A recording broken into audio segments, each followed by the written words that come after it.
L'idea era nata nel comune di Comeglians dopo uno studio fatto dal Politecnico di Zurigo relativamente alle possibilità di rilancio e di rinascita di piccoli paesi di montagna del post-terremoto del 1976. Quindi ci siamo trovati in una situazione che era già difficile prima, con un territorio dove lo spopolamento era molto alto, dove molta gente era emigrata nelle nazioni a noi vicine per lavoro, i paesi si erano lentamente svuotati e ci trovavamo con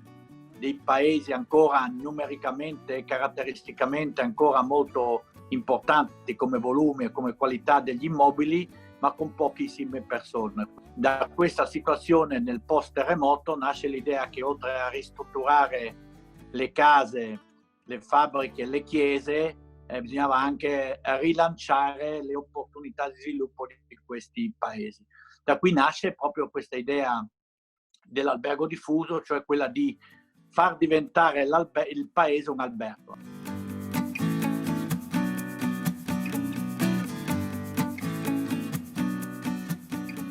L'idea è quella di proporre una ospitalità e quindi un periodo temporaneo in cui non sei ospite ma sei un residente temporaneo proprio della comunità, quindi cercare di costruire soprattutto all'interno dei rapporti, del vivere le esperienze della comunità, del territorio, tradizioni, cultura, gastronomia, cioè poi quelli che sono gli elementi che oggi sono abbastanza normali nell'offerta turistica, ma che proprio nell'origine del progetto rappresentavano e rappresentano ancora oggi forse l'elemento più innovativo all'interno dell'intera idea. L'esperienza più vera, più reale è proprio quella di entrare all'interno della comunità, vivere la comunità. Faccio un esempio molto semplice.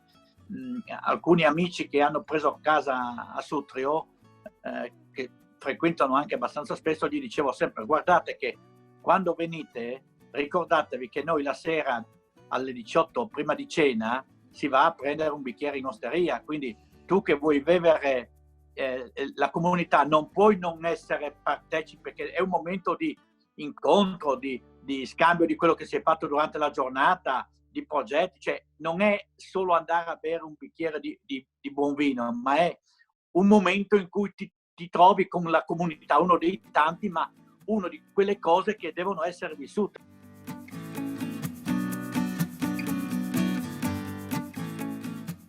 La tipologia, le organizzazioni dell'albergo diffuso dovrebbe permetterci sostanzialmente di essere già pronti a ricevere gli ospiti con tutte le sicurezze del caso, con tutto quello che verrà richiesto nelle prossime settimane. Proprio perché è una struttura in un paese in cui ci sono 10, 20, 30 case disponibili, in cui tu ti trasferisci dal tuo appartamento in città, vai a vivere in una casa in un piccolo comune di montagna che ha 1000 abitanti, quindi le condizioni che ci verranno poste sono condizioni che noi potremmo tranquillamente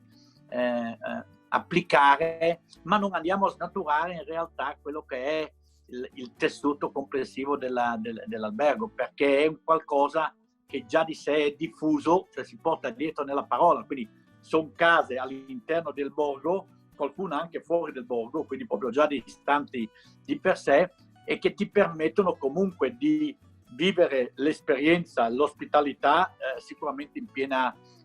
sicurezza. Forse la cosa più importante è trovare i meccanismi in cui proprio l'essere all'interno di una comunità, il vivere il rapporto di comunità non venga stravolto rispetto agli obblighi di distanziamento e di sicurezza che ci sono. Ma ripeto, io credo che con un po' di buon senso, di buona volontà e un minimo di organizzazione in più si riesca tranquillamente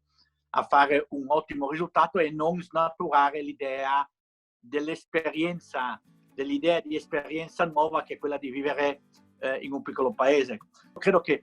proprio quell'esperienza, quell'esplosione adesso dello smart working e di altre iniziative che verranno, forse porteranno ad essere ancora più attuale il vivere in queste comunità, in questi borghi, e quindi anche valorizzare ancora di più la proposta nostra di albergo diffuso. In tutte le cose bisognerebbe sempre cercare di guardare la parte positiva, no? Credo che si possa effettivamente rilanciare nuova idea, un nuovo modello di vivere le comunità più periferiche. Quello che è successo evidenzia proprio il valore in più di quel territorio rispetto sinceramente a quella che è il vivere in una città, soprattutto se è una grande città. Potremo avere di fronte sicuramente